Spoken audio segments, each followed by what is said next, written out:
right here, so right here is perfect. Excuse me.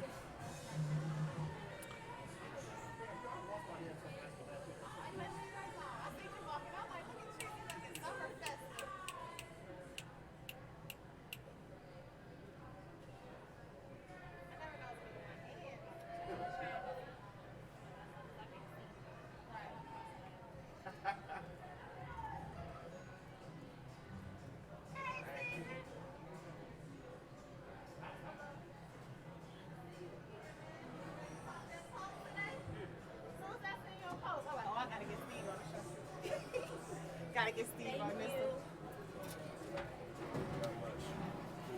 We all good today? Alex, y'all not gonna get me again, is y'all? Patrice was on that last one. First thing she gonna say was we gonna get recorded today.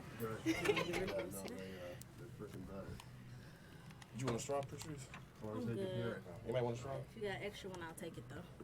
That's the kind of one I like everybody on they thing. You know, it ain't just me at the table. That's how it was last time. Take off my glasses. So the questions, it's like 4. Yeah, Yep. Rich, Shani, Swap, Jeff. It's 4 more coming. 1, 2, 3, 4. We got a full house today, guys. Those are the best shows. The best ones. Sit wherever you like.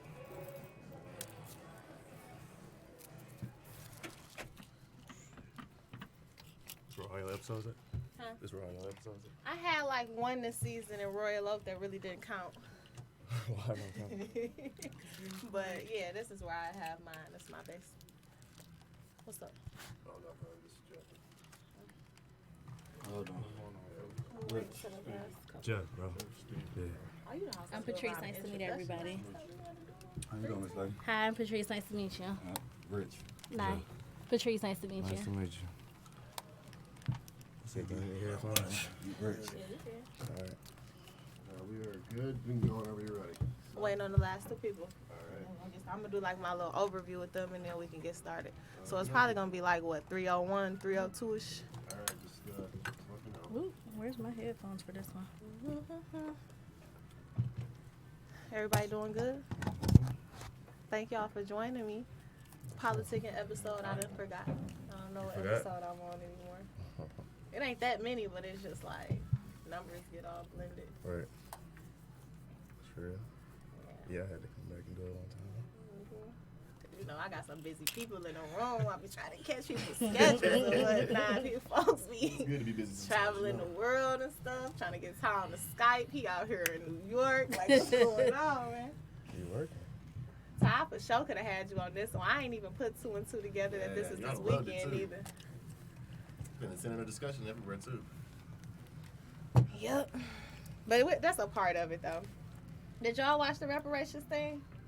Or nah? I didn't really watch it. Listen, y'all, I ain't watched the Democratic debate yet, so but I'm still gonna talk junk. I know what's going on. Yeah. Yeah. That hearing was actually pretty good. Right. I That's seen all I need to pieces of see. it. I The seen hearing was pieces really of good it. though. Except I ain't gonna get into it yet. Yeah, I seen Ta-Nehisi for sure. Yeah, That's my man. You know I love Chinese. his rebuttal. I got another argument for him too, though. They ain't even ready for me. Uh-oh. Me too. Wherever you guys like to sit, guess you move your feet, you lose your seat. Yep. Now you right in the camera, Mike. Y'all already know I'm ready for it. Can you make sure that they both visible on that side too? Yeah. Take these gloves off. I'm good. She can throw them on the for the culture. At the end. For the culture. I'm here. It's my second time seeing you this week. So while you doing that, I'm just gonna do a little overview. So basically, welcome PoliticKen out here at Detroit Shipping Company. So I sent y'all all an email around the topics. Today we're gonna talk about violence in the city because it's like the start of the summer. I do my shows bi-weekly, so I missed the actual first day of summer, so I'm catching up this week. But we also gonna talk a little bit about reparations. I hope y'all got a chance to think about it a little bit. And then what was the other topic?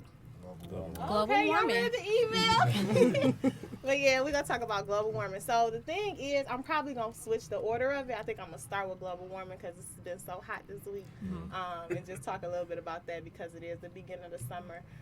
After that, I'm probably do a little shift into the violence in the city and then end it on the reparations because I feel like that's gonna have give y'all some time to really have your arguments. And what I hope that you learn is that all of this stuff go together.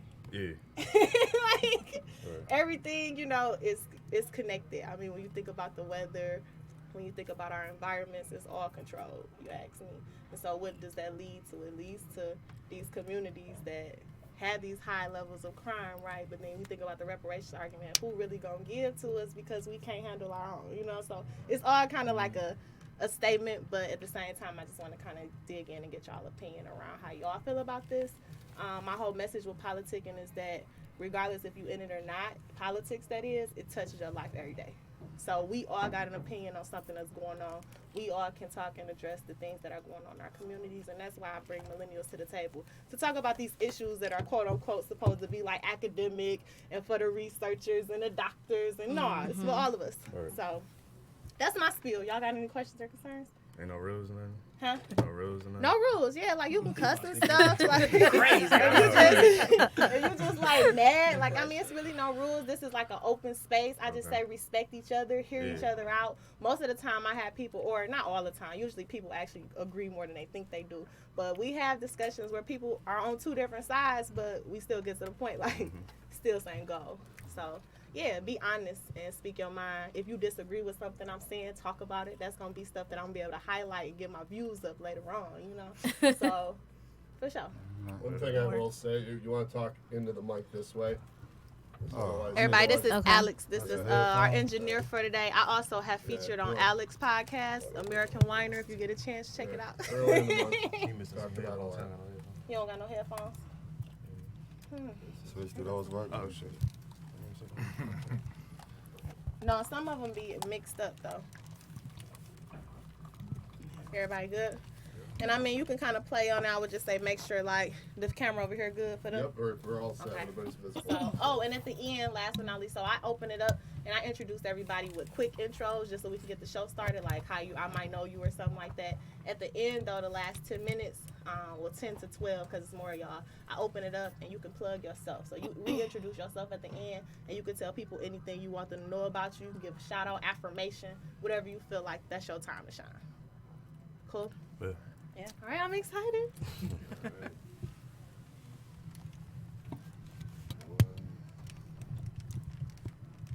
feel like I'm on Funk Flex. And 3, 2, 1. What's up, y'all? We back with another episode of PoliticKen. Today gonna be a hype show. I'm feeling the energy already, and not only that, all my guests are indulging in beverages. This is a first. So I'm really excited to see where this conversation goes. Today's show is entitled Summer Love because it's summertime. Y'all excited? I mean, finally we're out of spring, right?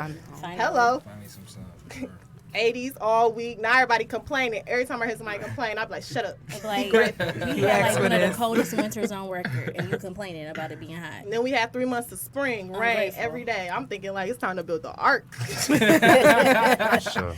Period. But I'm really excited to talk to y'all today. We don't really have no topic specific. This is kind of like an open dialogue show where I'm really hitting on different topics, just around things that I think are important. And so one of the ones, I mean, we finally in the summer, and I think we're feeling this wave in Detroit, but do people believe in global warming at this point? Because I'm shook. I don't know about y'all, Why you shook? but I be shook. Because, I mean, like, for instance, the rain.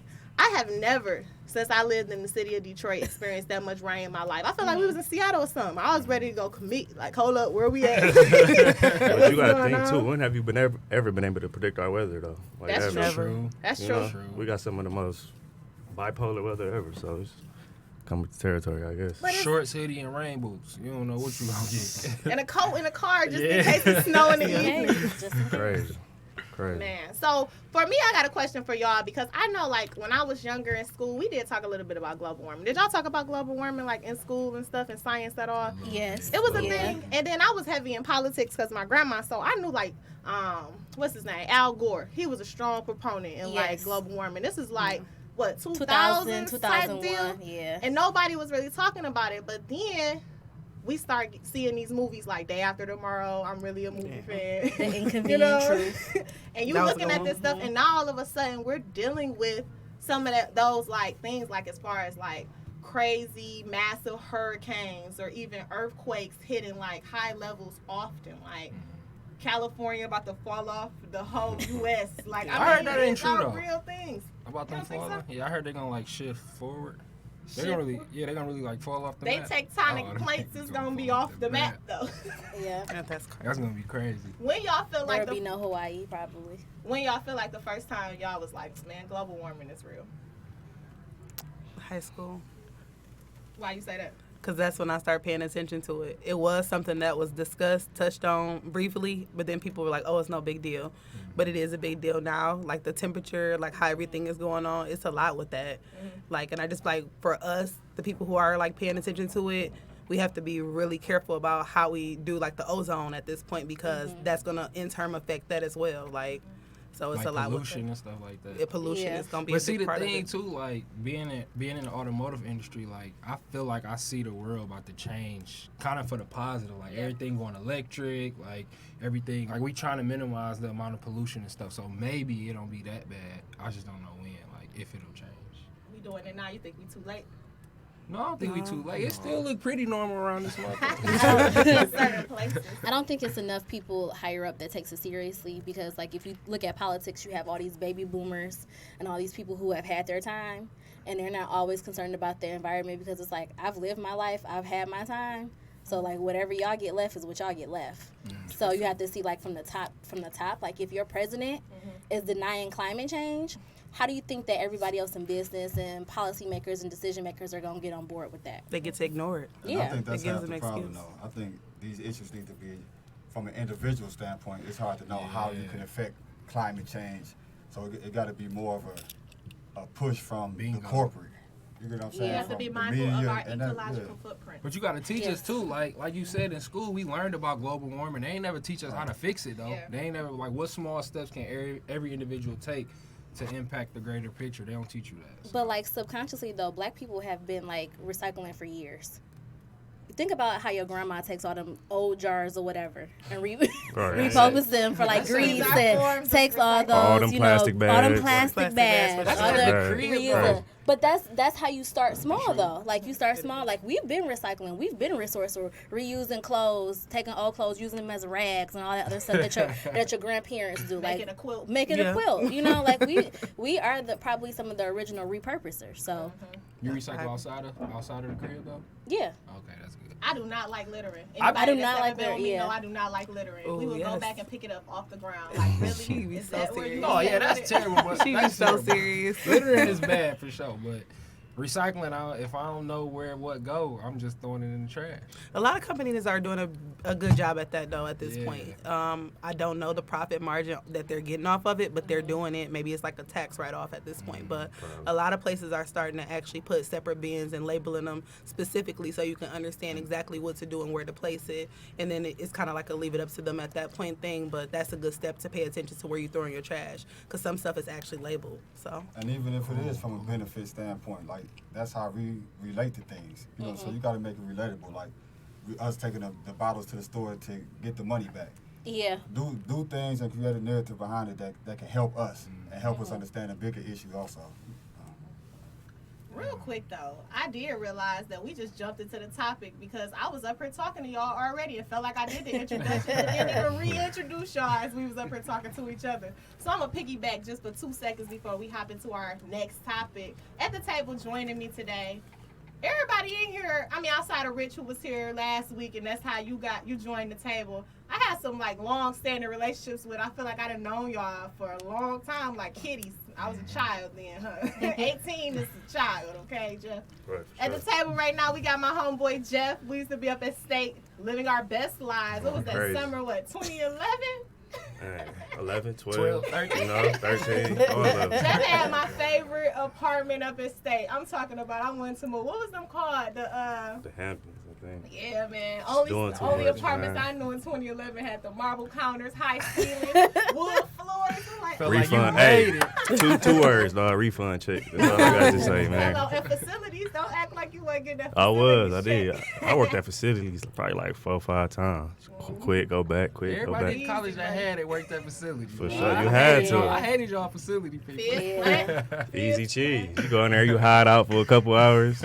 That's Easy hilarious. money right there. I also got my homeboy Rich. Rich came in because he came and watched the show, our last one, which was a couple weeks ago. We was talking about financial literacy and empowerment. And Rich joined the table. I got to know who he was. I'm like, oh, you would be a perfect guy for this topic. And I can't wait to really talk about what's going on in the city and how we need to really be more active. I'm the graduate of the School of Hard Knocks. Hello. Nah, but I did graduate. I got an associate, so I got some kind of college education inside of me. Period. What's up, bro? Period. My best friend, BFF, one of two. I had my best friend, my other one on the first show. Now I have my second half on the other show. I'm so excited. Hi, Shan. Hi, Dow. Hi. This is probably like, you know how you got the angel and the devil on your arm at all times. Shani is like the angel that'll still support your devilish ways. I love her so much from the bottom of my heart. I got Steve joining me again. He was here earlier this season talking about millennials in action because he out here doing his thing. What's going on? What up? Tracy. So me and Trace have a love-hate relationship with Podcast Feminism. Detroit and feminism. As Tracy has been on the show What are you looking at me for? But Tracy did join us earlier this year, but we had technical difficulties joining the Kings and Queens circle. But Tracy is my sister in power. I mean, we've been at the front lines of the movement since them state days. I mean, Yeah. getting blackballed, Getting excluded. Okay, period. Y'all was in them trenches, huh? In the Y'all was trenches, in them yeah. trenches. Them other trenches, you know how they do. Yeah. And last but not least, I got Swaff at the What table. up? What's going on, Mike? I'm glad to see you here joining the PoliticKen crew. You know it, you know it. So, I mean, we already kind of kicked off the topic talking about global warming and just talking about this heat. And I know that the city get real hot when the summer coming. This is not talking global warming, climate change no more. I mean, it seemed like it started a little bit earlier this year, but I really want to talk about violence in the city of Detroit. I mean, it's not something that's new. I feel like we've been hearing about this since we was young. What's going on in the city? And are we like eliminating ourselves purposefully at this point? I mean, I'm thinking it's starting to be like a genocide on our own. How y'all feeling about violence in the city? It's a lot of it, and it's ongoing.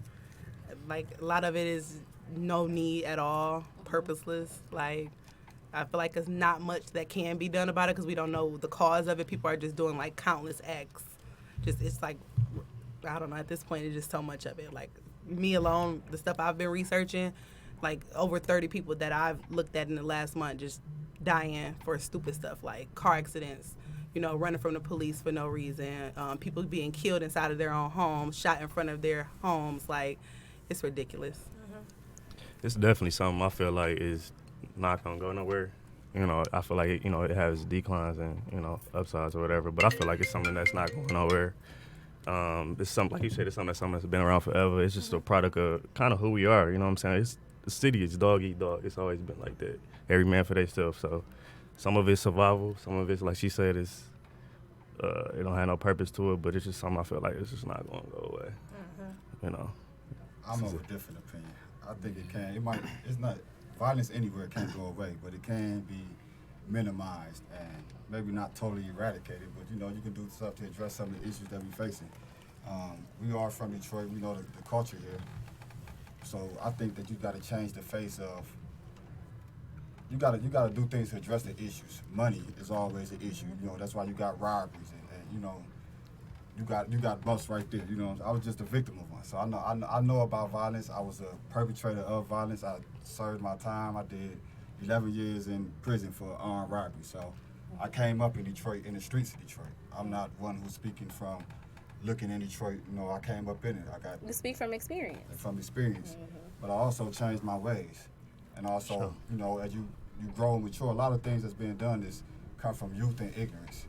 So you can teach these things, and you can, like I say, when I talk about changing the face, people who got like rappers who got influence, you know what I'm saying? They can change the narrative about what it is, how we do, and to show pretty much the materialistic side that you don't have to do these robberies. You don't have to kill people in order to get money. You know, because that's a lot of the issues around violence is money. That's what I feel I too, agree. especially when you talked about the youth. It's like I don't think they got no guidance. Like I don't think they know what to do, know where to go.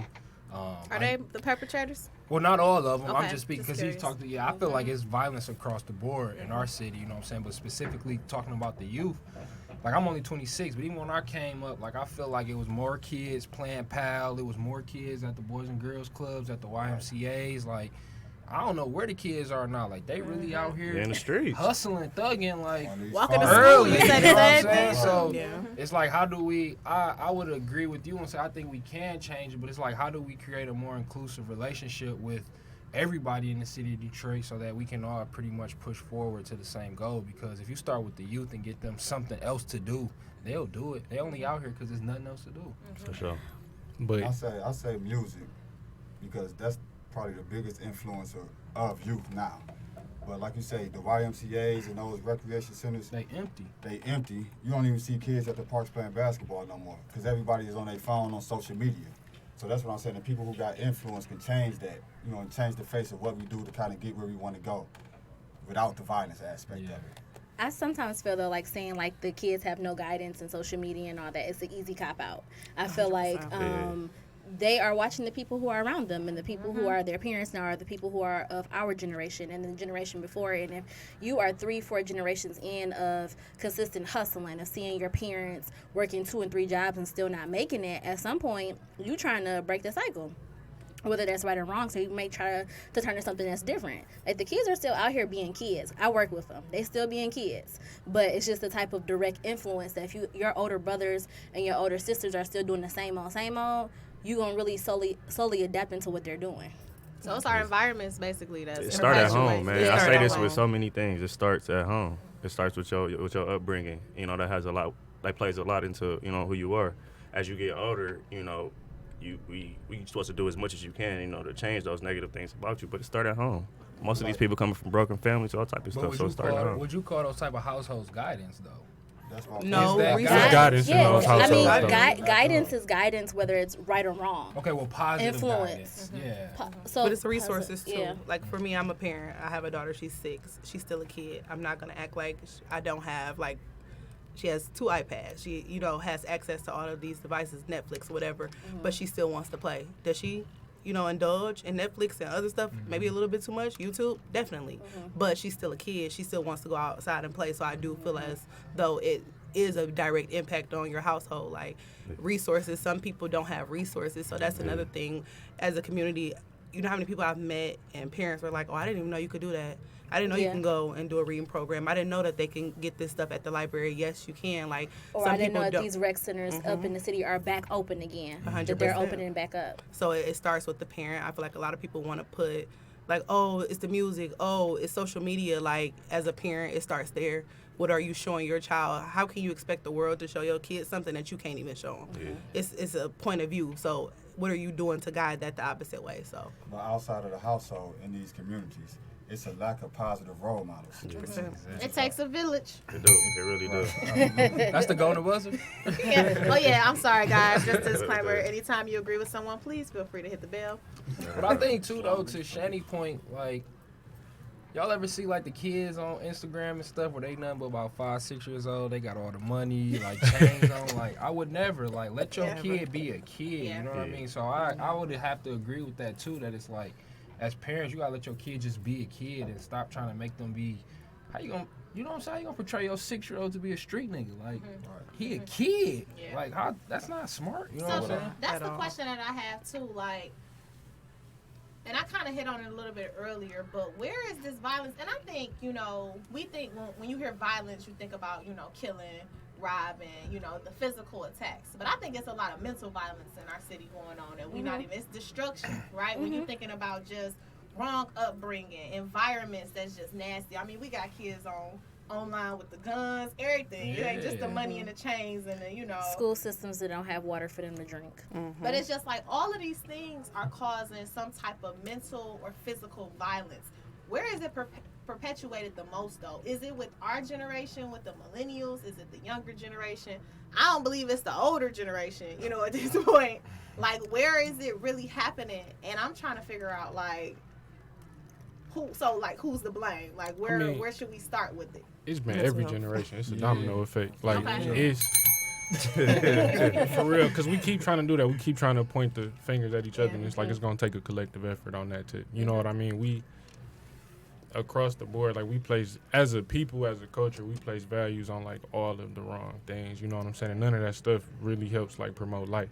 And then when you got kids chasing that stuff, like, we, as a community, we sort of look at, we already competitive. You know what I'm saying? And so sometimes that competition can turn deadly. You know what I mean? And so you got to know, at least make sure the things that we competing towards and competing for, are you going to, you know what I'm saying, help uplift our community at the end of the day, instead of some, you know what I'm saying? So I like all the shiny stuff just as much as the next person, but I don't know, that shit is dumb at the end of the day. Or having balance too.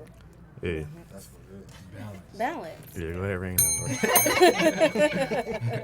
Because it's nothing wrong with those things. Yeah. There's nothing wrong with none of the shiny things that you spoke on. We all know about it.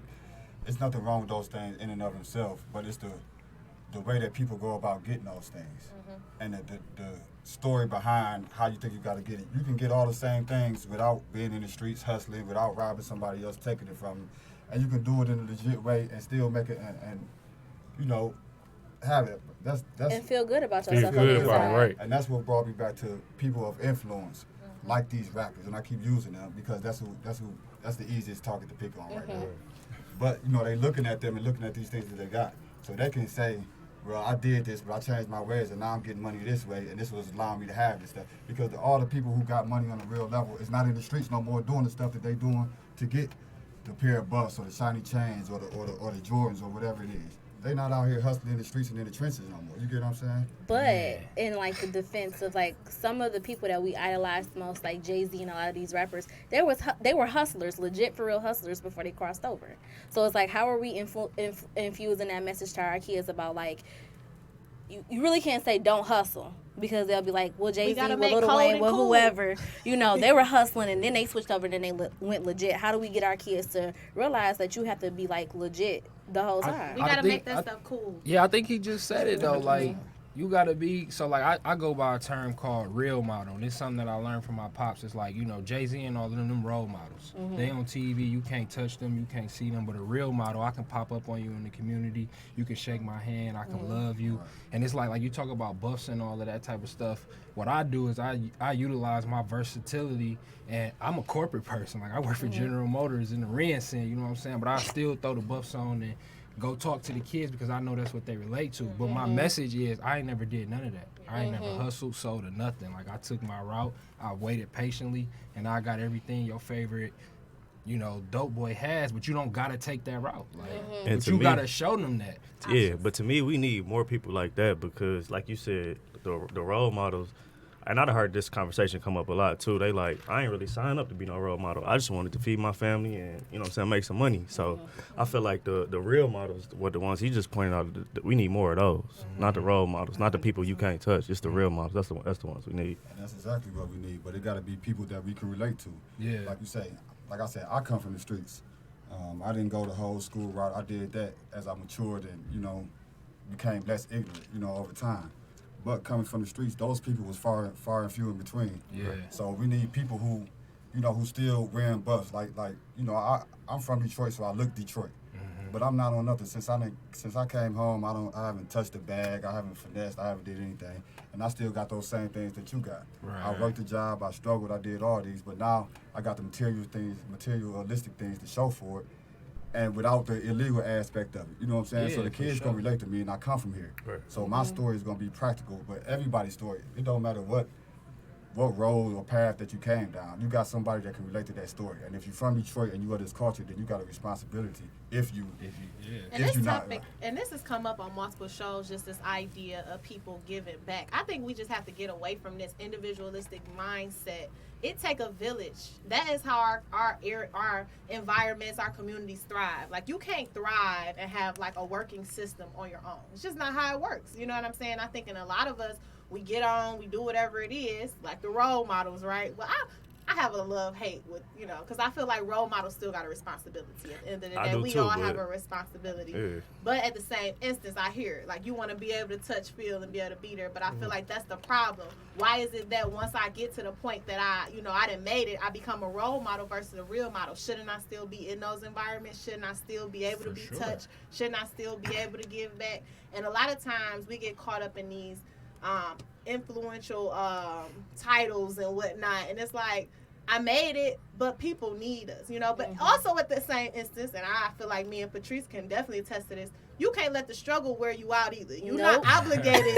We're not obligated individually either to be the only one that's there doing that. That's why I keep saying it take collectivity, because when we all in this mission together, it make the work less harder for each other. You know what I'm saying, essentially. And I think we've gotten to a point now where you only got a handful of people wanting to be the real models. You know what I'm saying? Feeling like they obligated to turn that cheek and be like, look, let me help you see something different. Because it's about diversity, too. Are we obligated, though? No. We should be. We should be, but you're not. You're not, but you should. Because we got to stop looking at it as giving back. It's just doing your part at the end of the day. Yeah. You know what I'm saying? Leaving a footprint at the end of the day, man. A positive footprint. Yeah. That's what it's about.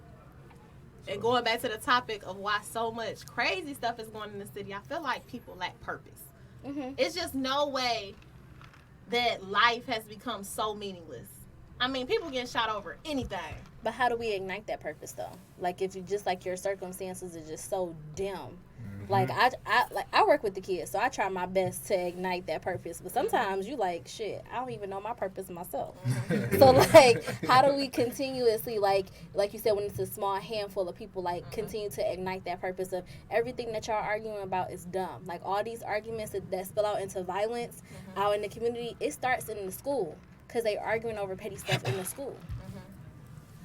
I think it's resources for me. That's going to be always my go-to in a lot of situations. People do not have resources. And a lot of things, just to throw a slight curveball, mental health. People need to really, put some awareness on that. Yeah. Like, just me just dealing with kids in the last 6 months, just kids, adults. Like, I'm not excluding anybody. People really have mental problems. Yeah. Like, just to piggyback off what you said, like you said, you went to jail for armed robbery, not to bring it up. But, you changed your life. My cousin went to jail for the same thing, did almost 20 years. She's a girl, and she came from a 2-parent household, nurse, construction worker. You didn't have a hard life. You had no reason to do that. People be having, like, these battles that they fight within themselves, and if a person don't know what's going on with you, how can they help you? So, you are looking at the TV and you're looking at these rappers and you want this and you want that. But you could have got that from home. Sometimes people just be fighting their own battles. It's mental health. You need to understand why people are doing the things that they're doing. And a lot of times it has nothing to do with you. It has nothing to do with anything other than the fact that they are fighting something on their own. So mental health is really big right now. You have to focus on what's going on and get to the bottom of it. Because until that's addressed, people are going to continuously do the same thing. And once again, I think the face of mental health has to change in order for that to happen. The story behind mental health. If you look at somebody who say they're bipolar, you think about somebody that's crazy who just be going off for no reason or something like that. Or somebody with PTSD. It got to be somebody from the Army who crazy and just gonna spaz we on all somebody. got PTSD. And that's one. academically Sure. proven. If y'all want to go check That's out my my point. website, PoliticKen, it's an article on there about this. Exactly. Right. Good plug. Like, People got to be real about their mistakes and their issues that they're going through in order to change what's cool or what's not cool or the stigma or the stereotypes that surrounding these issues. Because if you don't, like, I was diagnosed with PTSD after coming home. See? Or and anxiety disorder. But it's something, and I didn't have to put on the front in order to get this. I was dealing with the issues, trying to figure out which way to go, dealing with family issues. All these stuff caused anxiety. Trying not to be broke. You know what I'm saying? Trying to figure out how to make money. All these things causes an anxiety, but everybody deal with it. And like you say, it's the lack of resources, it's the lack of information that causes people to direct this energy in the wrong way to try to get it. And it's the stigma, too. It is. And the stigma. But if people don't speak on it, who dealt with it or who dealing with it, change their face, you're not going to listen to a bum saying he go get treatment from, you know what I'm saying, whatever. It got to be somebody that you can look to and be like, all right, well, he got his stuff together. Let me look at him, and he got diagnosed with PTSD. and he came from prison, and he did this. You get what I'm saying? But everybody got their own walk in their path that they can show people a way and give people a path to follow, you know? Yeah, I definitely believe mental health is so. I mean, mental health then came up on a few episodes, and back in season 1, when I had the youth spotlight, the youth were talking about mental health. I've heard the youth speak about mental health. It's such a thing now in the schools. Like, that's not something we was talking about in school. We wasn't thinking about none of that stuff. And it was funny, just because I had attended a workshop. They were doing some stuff around a new jail. And they were asking youth, it was a workshop through Design and Justice, Design and Spaces. They're an architect firm out of California, but they do like restorative justice kind of work when they go into like prison or jail remodeling. They don't believe they build that kind of stuff. But beyond that, they had a focus group with youth, and they were asking them, what would you do with this money in this space? And youth were in there talking about building mental health spas. And having like equitable housing, and having a place where youth can interact and be with each other. So it's not like they, even if they are a little off or things are going on in their life, they not crazy. They know what they need. You know what I'm saying? And it's like everybody want to do better. Yeah, exactly. But it's just crazy to actually hear them speak about it. But I'm gonna shift gears in a second. I do want to shout out Kill the Hate. I got on the shirt today. Y'all probably can't see it because I'm turned around, but I'm going to take a picture. Today, they are one of the partners and organizations attending the Stop or Silence the Violence rally going on. It was happening this morning. I know off Jefferson, crossing Belle Isle. Went in and got my shirt yesterday because I really love what they're doing. I know Church of the Messiah is heavily affiliated with that, and they've been doing it yearly, this Silence the Violence rally. So I just wanted to make sure I plug and shout them out because this in the city needs to be addressed. And I thought it was a conversation that PoliticKen should be talking about because it's all about accountability. We can't do better if we're not holding each other accountable. And we all have people in our lives that even if you're not the one contributing to the violence, you contributing to something that you can be doing better. You know, and it's like, bro, you're going to end up in the violence if you don't chill. You know what I'm saying? So it's just like being able to hold each other accountable and just bringing this stuff up because I think people think some of this stuff cool and it ain't. It's not. It's like we hype it up and make it a thing, but... Shifting gears real quick, we know it's been in the news, man, and I've been having heavy arguments, you know. I know some uppity black folks that feel like we got our foot up in the door, we good. I know some black folk that feel like, hey, bring it here. Reparations, man. We got to talk about reparations. I need them all. Pay me what you owe me. I mean, they had the hearing, a week or so ago. It's something too that I want to talk about because I don't feel like people really know that this happening. I do have my little pockets of academia, you know, the professionals that are in the loop or we watching it at work. But overall, this ain't Twitter trending right now. The only thing that's scary. Whatever is important is on Twitter trending. Okay, it's at least Black Twitter. This ain't something that's been trending on Black Twitter. What's going it's on? All for a little bit. It should be, and I'm for it. A little bit. What did it say? Slaves made $600 million for the economy or something like that? Probably billion.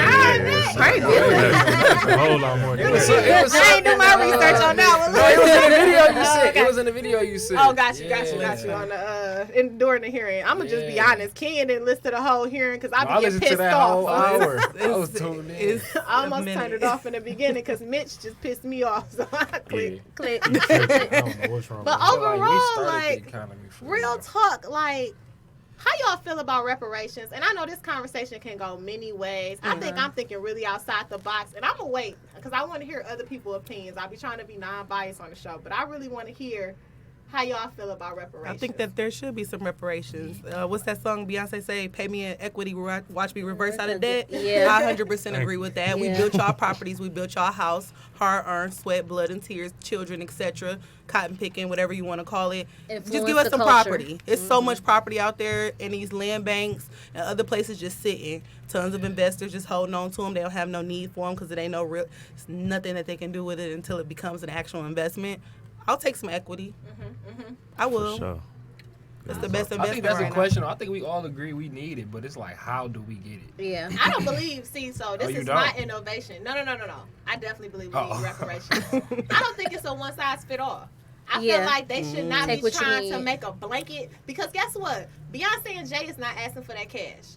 They need a different investment. Just like they can give me their portion. And there's people like me who want them to wipe out my student debt. But everybody that grew up on my block ain't even even go to school, so they reparations on a little bit different. You know what I'm saying? Like, I don't. So you get to pick. I think it should be a blanket. It should. But It should be a choice. It should be a can't choice. It should be a blanket though. I feel like the equity is the best part because that's how they became rich. If you want to be technical and go back to the beginning of time, they became rich off properties. These properties that we built for little to nothing, but just material that they have and they've had in their families for years are now worth billions and millions of dollars, and they built it for $10,000. We built it for $10,000. So I feel like equity is a good blanket. Think about how many people don't have a home. Yeah. Think about how many people, really could profit from investment. You could pay your student loans off if you get you a good investment property. So just my personal opinion, I feel like equity, the same way y'all got it, same way y'all should give it back. Equity. I think the fact that we the only people who they don't want to get his money to for the ills. Talk about it. Yeah. You got Native Americans, you got Jewish people. You got the Japanese internment camps. Right. But they pretty much tried to just kill them. They did mental damage to us, to our families. That's We still ongoing. We Long still suffering from. You know what I'm saying? The institutional racism that don't never get addressed, or even that, a lot of the arguments be we wasn't here for slavery and things of that nature.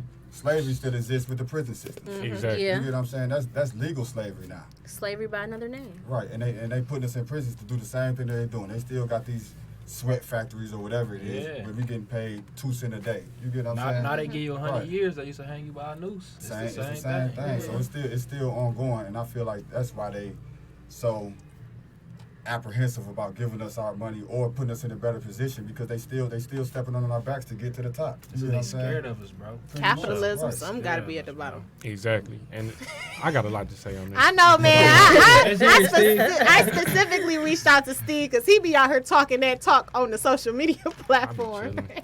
But it's just like I don't even think white folks. My bad, bro. But I don't think white This is folks tremendously really uncomfortable for understand. me. I don't think they understand. I'll keep my like, mouth shut, though. Like just the effects of slavery. You know what I'm saying? When you talk about even what we was just talking about, even the violence in our communities. When you talk about taking a whole people's identity from them, like from their language to their God, you know what I'm saying? To their land, to their bodies. Like you took everything from us. You know what I'm saying? And we was forced to assimilate. So. And I mean, the fact that we even still fucking here surviving is like amazing. You know what I mean? So white people should not even have a fucking say so. And it's like, why are you? The genius shit that they did, I'm going to be honest, is like they built this system where they can judge us based on how we react to how they oppress us. You know what I mean? It's like they can police us. I'm going to go rob. They can incarcerate us, kill us. You know what I'm saying? It's just like they get to define how we fucking maneuver in this bitch. Yeah. You know what I'm saying? And that's not real freedom. You know what I mean? But the one thing I will say, and I hated the fact that she said it, but I did have respect for her for saying it. And I think her name is like Laura Abraham, I don't fucking know. But one of them racist white ladies, and she was like, man, like they need to just quit complaining. Like it was, she called it, I think, European conquest. Like this was just the result of us basically coming, fucking y'all niggas up and taking y'all shit. And I can respect that more, but that's not gonna lead to anything but war. You know what I'm saying? So unless y'all want to take that route, which I don't think either side is prepared for that, then we need to have to take this conversation seriously and like run me my bread. Like this is capitalism. Fuck all that other shit. We do need equity for sure, land and property across the board, but money is like cash is king in this bitch. You know what I'm saying? So run us our check first, and we can figure it out. How from much there. But that's a problem too, though. I need like And I half hate a to say bill. it. Yeah, I hate to say it though, but it's a stigma too because a lot of people, African Americans specifically, they don't know how to separate business from personal. Everything is so personal. Get out the personal. It's about the coins. Cash is king. At this point, I agree with her too. Like, get out your feelings. It is what it is. You complaining, but what you gonna do? At this point, it really ain't nothing you can do. So until you can do something, you take the right steps. Quit making it personal. To some degree, you gotta quit making it personal. Even though it is, and I get it, it's personal. It is. Look, we were oppressed. It's very personal. But if you're going to win a war, because this is like a silent war. Let's be honest. It's a war. If you're going to win, you have to separate business from personal.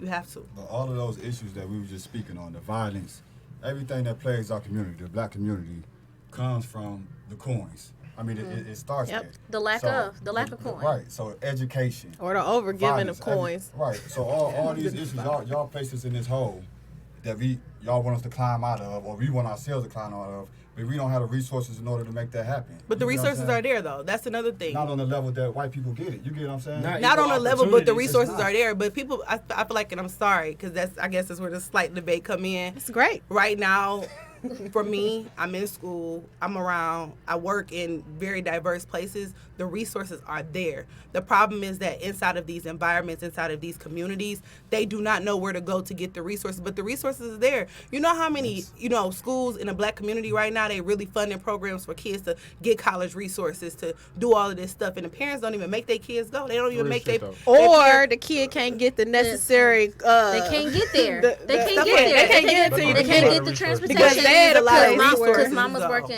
a job on the weekend. It's not even They can't get there. transportation, But where though. that mentality Lack and of all of that come information, from, though. though? Lack of household. information. Lack of information. but lack of trust. Why am I That's going to trust a system that has given my parents or my grandparents these resources, and look how it has played out for them? But look Well, how it's I'm- playing out for them now. You're not going to get nowhere if you don't use the resources. So if you don't trust the resources, you're going to be exactly where you at right now. It's called chances and opportunity. You got to Right. take them. But some That's people not- might that's just why I be said I happy think being war where gonna they be are only- instead of like being the on the only other thing. side. You You know what I'm got saying? to. You got to dive That- in. You're not optimistic about this, Steve. Right? I just With don't. the ain't the resources that's answer, bro. available, it's still so much red tape and things that you got to go through in order to get it.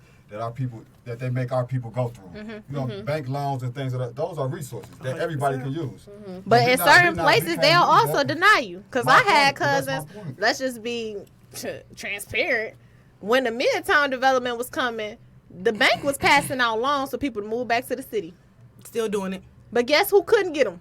We, My us. point. Guess who was being, I mean, this been happening. who was being redlined and World War black? II. You know what I'm saying? Fuck, this the first time. Why would you? You feel me? Like, So the real issues that reparations give us our money so we can do Yeah. what we want to do ourselves, and we ain't got to depend on those resources to go get it. To go- One We of gonna the have it areas ourselves, too. you know what I I'm agree. saying? One of But the if we're gonna areas get that to I that think- point, we have to make sure everybody is educated. If all Yeah. of us in this room are educated on what we all can agree that right now, if we're gonna win this war to get what we want, we have to use our resources. We have to understand how we're gonna be able to accomplish I that. think what they trying to say though is You like know? the resources is different though.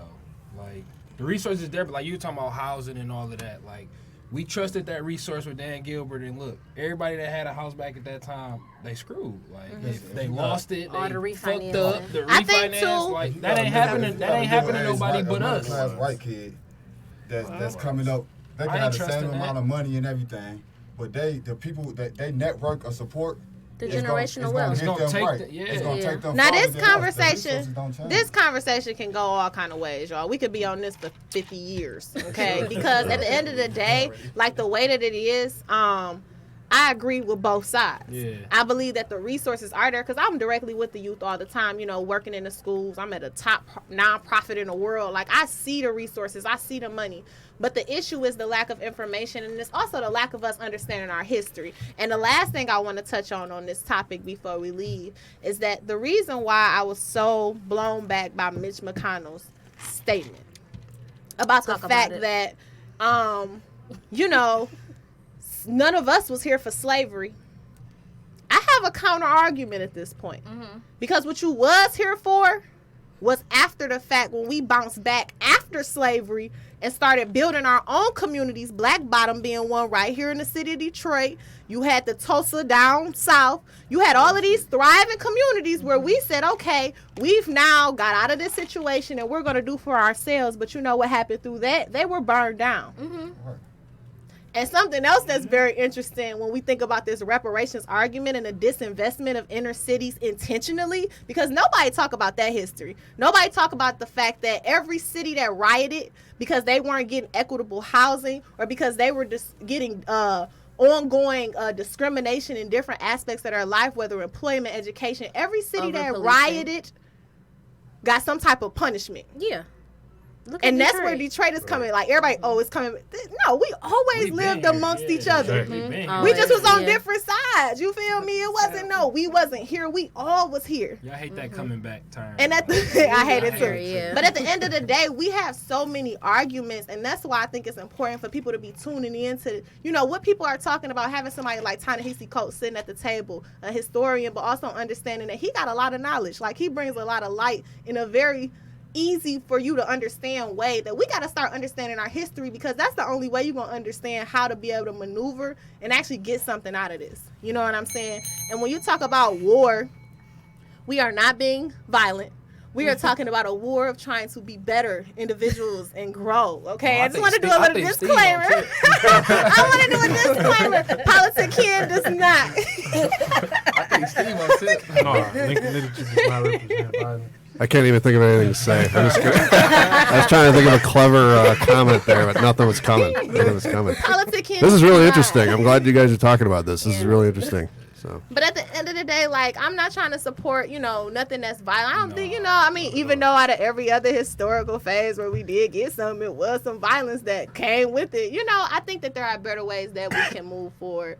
But I do want to give y'all time to talk today and tell people about yourselves and who you are. So I hope people really got a lot out of this conversation. I think we can kind of further this conversation off camera if y'all want to and get people involved, but I really think y'all had a lot to say.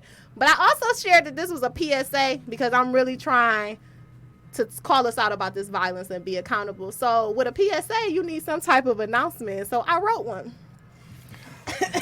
And this is going to end the show today. It's one thing to defend ourselves, but how do we heal, grow, and thrive in our kingdoms when we kill, steal, and destroy families of our own? Whatever happened to peace?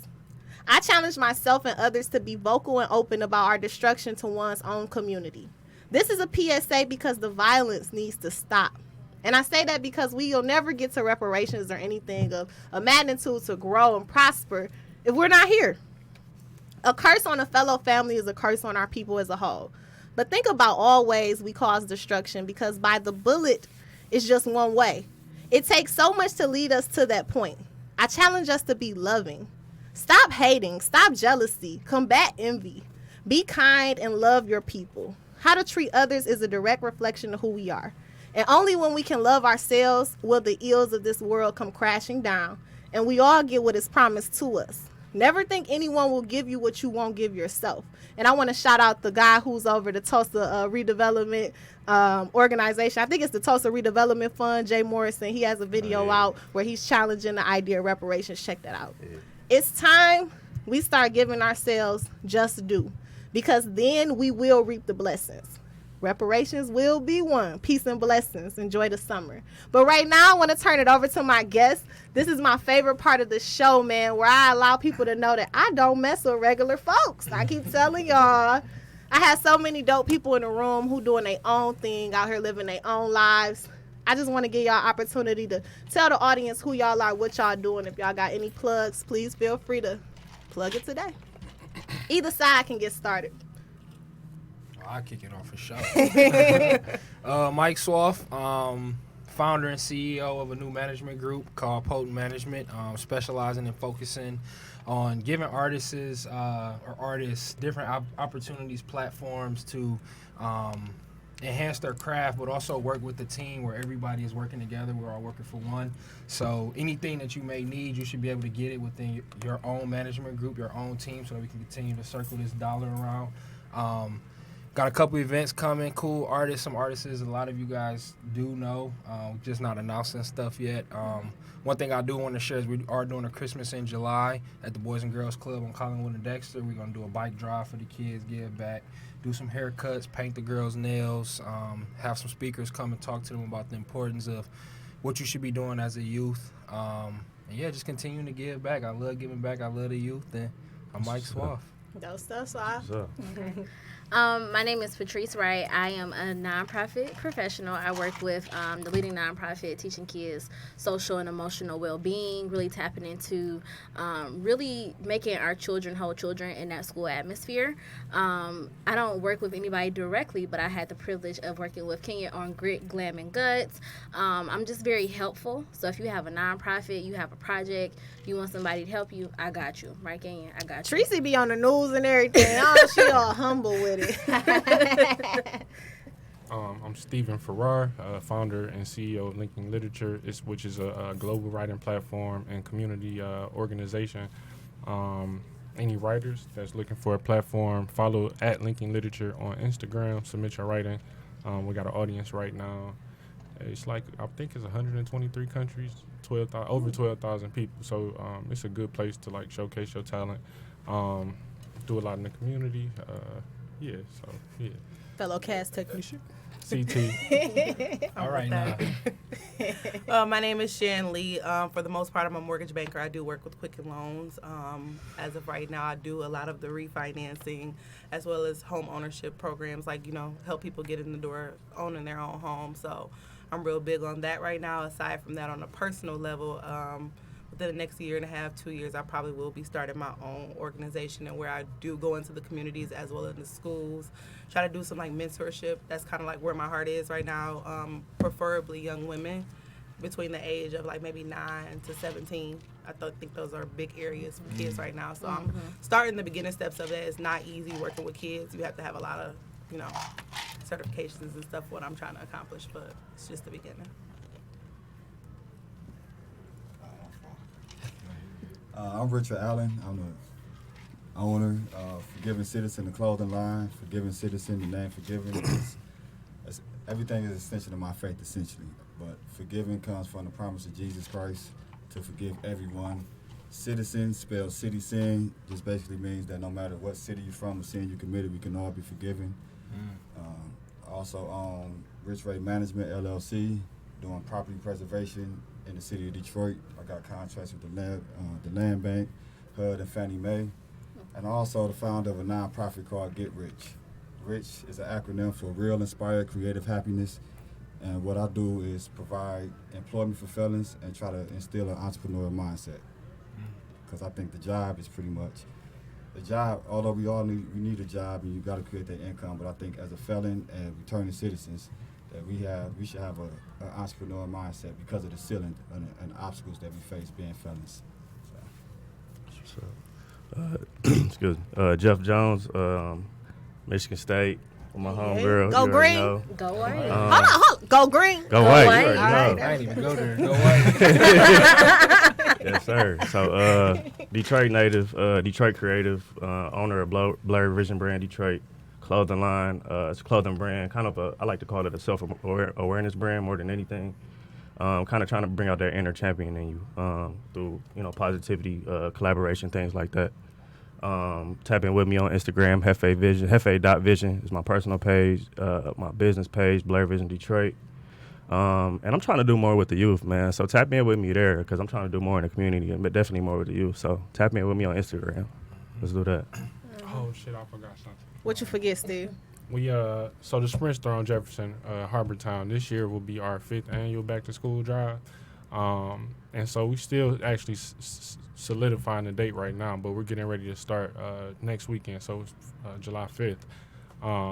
A book drive leading up to our actual back to school drive, and it's going to be at the Sprint Store on Jefferson in Harbortown. So it's going to be like a drop off point where you can bring books, book bags, school supplies, and then you'll get a raffle ticket. So we got some good items we're raffling off. So I just want to spin some on y'all real quick because we had a nice little argument about this reparations, and I know it's still fresh in your mind. I want to do a roundabout. If you could ask or get one thing for reparations, what would it be? That's going to be our closeout. It's kind of like a one-word Exeter. I don't know if y'all do that at meetings at work. I do them all the time. I do 2 words. The word whip. It don't have to be one word. I just want to know what's one thing. Student loans. Student loans. I want cash. Cash. Equity, aka property. Yeah, give me the property. Give me the real estate. Give me the land. Or land. I was going to say land. Land. Dog, if they don't give me an 800 plus credit You score, feel me? That's what I'm saying. You lose the debt. You can get the rest of that. Like, you lose the debt. man, this has been such a fun conversation, man. I really appreciate all y'all joining me today for PoliticKen. Like I said earlier, I forgot what episode I'm on. We've been going this season bi-weekly. I've really been enjoying the conversation. We'll be back in 2 weeks. Everybody know July is coming up. That is my birthday month. Okay. And for the last few years, since I turned 25, I drop a project every year.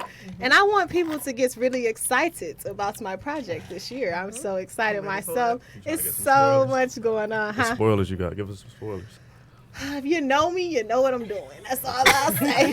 If you know me, you know what I'm doing this year. Man, it's really excited. I got some real creative stuff coming to the platform. And so on the next show, I'm definitely going to be talking a little bit more junk around it, but I just want to get people excited. But again, thank y'all for joining me. I look forward to any dialogue that can come out of this conversation. If you're tuning in right now and you feel like you got something to say about this reparation argument, please give us some feedback. Y'all can check me out, PoliticKen.org, PoliticKen, or y'all can check out my big business page, Kinship, KENSHIP. It's your girl PoliticKen, aka Kentertainment, aka Kinship. We out here kenning it out. But again, thank y'all for tuning in. Always, Alex, you being an engineer, enjoying you. But this has been real. I want to say thank you for having me too. Yeah, Thank for you. sure. For sure, man. y'all, man. Yeah. Anytime, once you in the PoliticKen family, you always in the PoliticKen family. That's good. But it's been real, y'all, and we out. Thanks, sir. I don't know how I was about to start that. Hey, for real though. That was great. Hey, that was lit. I What happened? I had to stay. I'm glad you did the little pre-recording because it like knocked off the jitters once we was live. Oh, Yeah. That was smart. yeah. Everybody feeling good? Y'all was at the argue. I should have let y'all argue. We had 4 minutes to spare. Like, no. No argument, just different perspectives, different. Yeah. But it's all, right. Yeah. But it's all Tyler good. stayed the whole It's time, needed. too.